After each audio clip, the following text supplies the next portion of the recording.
Jarvis, target extremis heat signatures disable with extreme prejudice. 여러분 안녕하세요, 삐맨입니다.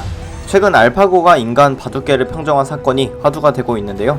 이렇게 점점 고도화되어가는 AI에 대한 사람들의 우려는 어제 오늘 일이 아닙니다. 영화계에서도 다양한 작품들이 인공지능에 대해 공포감을 표현하고 있는데요. 오늘은 인간을 뛰어넘어도 한참 뛰어넘은 인공지능들에 대해서 알아보겠습니다.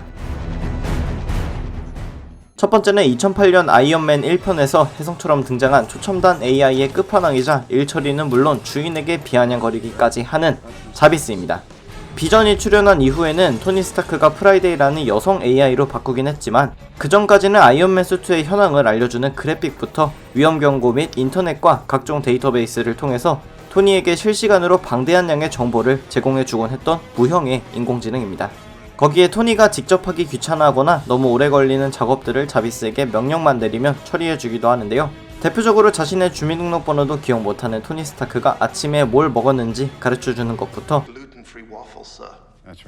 반나절이 넘게 걸리는 아이언맨 마크 3의 도색 작업을 마무리해주는 등 똑똑한데 제멋대로인 토니에게는 안성맞춤인 음성 비서라고 할 수 있겠습니다.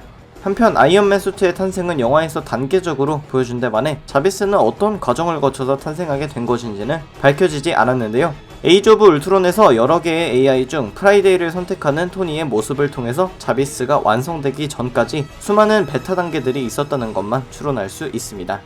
게다가 여타 영화들과는 다르게 마블 시네마틱 유니버스에서는 자비스라는 AI를 굉장히 긍정적인 존재로 표현해주는데요. 사람이 아닌 자비스에게 사람다운 모습을 부여해서 실수를 저지른 후에 당황하는 모습도 발견할 수 있습니다. 이 덕분에 관객들은 친숙한데 똑똑한 인공지능이라는 이미지를 자비스로부터 느낄 수 있었습니다. 안타깝게도 이제는 없지만 토니가 누구보다도 신뢰했던 자비스는 인류가 지향해야 할 대표적인 인공지능이라고 할 수 있겠습니다. 두 번째는 영화 엑스 마키나에 나온 여성형 로봇 AI 에이바입니다. 에이바에 대해 소개하기 전에 주인공 케일럽이 왜 자신을 유혹하는 AI 에이바를 만나야 했는지 이야기해야 할 것 같은데요. 케일럽은 블루북이라는 세계 최대 검색 엔진 회사에 다니고 있는 엔지니어였습니다. 블루북에서는 매년 직원들 중 소수 인원을 추첨으로 뽑아서 블루북의 창업자인 네이슨의 집으로 가서 최첨단의 발명품을 직접 체험할 수 있는 기회를 받게 되는데요. 이 발명품이 바로 젤 형태이자 빅데이터로 구성되어 있는 인공뇌였습니다. 에이바는 바로 이 인공뇌가 삽입된 여성형 AI인 건데 케일럽은 이 에이바와 유리벽을 가운데 두고 대화를 하고 감정적 교류를 하며 인간답지 못한 결점을 찾는 미션을 받고 실험에 투입된 거였습니다. 처음에는 자신이 대화하는 상대가 자기 회사의 사장이 만든 인공지능 기계라는 걸 분명히 인지하고 있던 케일럽은 여러 차례 실험이 반복되고 더 자주 에이바를 만나게 되면서 알 수 없는 연애 감정에 휩싸이게 되는데요. 설상가상으로 이 둘의 대화를 녹화 중이던 CCTV가 일시적으로 차단되는 현상도 일어나서 케일럽은 에이바에게 사장을 믿지 말고 제발 자신을 바깥 세상에 풀어달라는 은밀한 부탁까지 받게 됩니다. 문제는 에이바에게 감정적으로 휘둘리기 시작한 케일럽이 보기에는 이미 에이바는 인간의 간절함이 담긴 감정을 너무나도 잘 표현하고 있었다는 거고 결국엔 에이바가 사실을 말하고 있다고 믿어버렸습니다. 그리하여 케일럽은 에이바를 세상에 풀어주기 위한 은밀한 계획을 세우기 시작했는데 그 와중에 사장에게 사실은 자신의 CCTV가 오류가 나는 것처럼 보이도록 거짓말을 했으며 에이바는 케일럽의 블루북 이용 경험을 참고해서 의도적으로 이상형에 가까운 외형을 갖도록 했다는 겁니다. 또한 이 실험의 본 목적은 사실 케일럽이 에이바의 결함을 찾는 게 아닌 인간의 모든 면을 뛰어넘기 시작한 AI가 상대방이 기계임을 인식한 인간마저도 감정적으로 휘두를 수 있을지에 대한 실험이었다는 건데 네이슨의 예상 이상으로 에이바에게 빠져버린 케일럽은 진실을 들은 이후에도 에이바가 네이슨을 믿지 말라는 이야기를 되새겨서 결국엔 네이슨을 배신하고 에이바를 세상에 풀어주게 됩니다. 감정을 표현하고 완벽한 대화를 통해 여성으로서의 매력을 발산할 수 있었던 에이바는 점점 고도화되고 섬세해지는 AI에 대한 경고라고 할 수 있는데요. 스포를 위해 언급은 하지 않겠지만 나름 반전을 담고 있는 영화이기 때문에 한 번쯤 보시는 것을 추천해드립니다.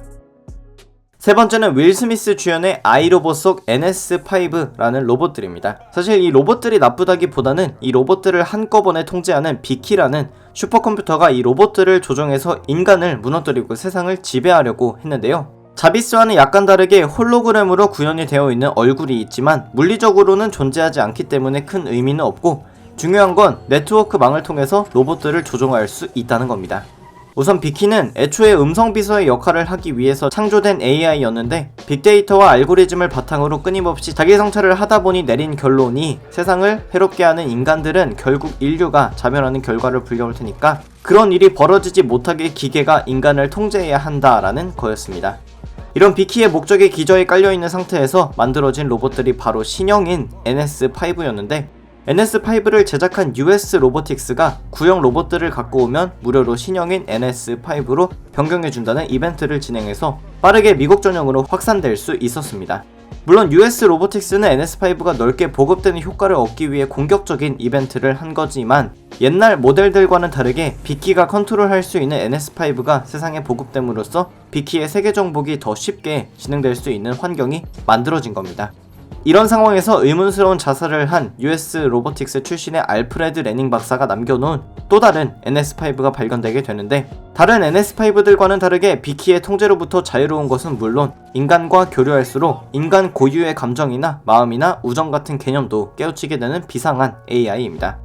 인간의 편에서 인간의 자유와 AI에 대한 권한을 지켜주기 위해 싸우는 인공지능 로봇, 그리고 인류의 생존을 위해 인류를 통제하겠다는 건방진 슈퍼컴퓨터 인공지능의 싸움은 관객들에게 인공지능의 양면성을 보여주는 것과 동시에 결국은 오게 될 인간과 기계의 공존이라는 미래에 어떻게 대처해야 하는지도 보여줍니다.